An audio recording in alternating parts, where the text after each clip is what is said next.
Price card. இன்றைய தியானம் 1 கொரிந்தியர் 15:51 முதல் 58 வரை. இதோ ஒரு ரகசியத்தை உங்களுக்கு அறிவிக்கிறேன். நாம் எல்லாரும் நித்திரை அடைவதில்லை. ஆகிலும் கடைசி எக்காலம் தொனிக்கும்போது ஒரு நிமிஷத்திலே, ஒரு இமைப்பொழுதிலே நாம் எல்லாரும் மறுரூபம் ஆக்கப்படுவோம். எக்காலம் தொனிக்கும். அப்பொழுது மரித்தோர் அழிவில்லாதவர்களாய் எழுந்திருப்பார்கள். நாமும் மறுரூபம் ஆக்கப்படுவோம். உள்ளதாகிய இது அழியாமையையும், சாவுக்கேதுவாகிய இது சாவாமையையும் தரித்து கொள்ள வேண்டும். உள்ளதாகிய இது அழியாமையையும், சாவுக்கேதுவாகிய இது சாவாமையையும் தரித்து கொள்ளும்போது மரணம் ஜெயமாக விழுங்கப்பட்டது என்று எழுதியிருக்கிற வார்த்தை நிறைவேறும். மரணமே உன் கூர் எங்கே? பாதாளமே உன் ஜெயம் எங்கே?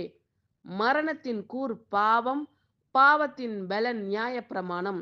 நம்முடைய கர்த்தராகிய இயேசு கிறிஸ்துவினாலே நமக்கு ஜெயம் கொடுக்கிற தேவனுக்கு ஸ்தோத்திரம். ஆகையால் எனக்கு பிரியமான சகோதரரே, கர்த்தருக்குள் நீங்கள் படுகிற பிரயாசம் விருதாவாய் இராதென்று அறிந்து, நீங்கள் உறுதிப்பட்டவர்களாயும் அசையாதவர்களாயும் கர்த்தருடைய கிரியையிலே எப்பொழுதும் பெருகுகிறவர்களாயும் இருப்பீர்களாக. ஆமென். Thank you Lord.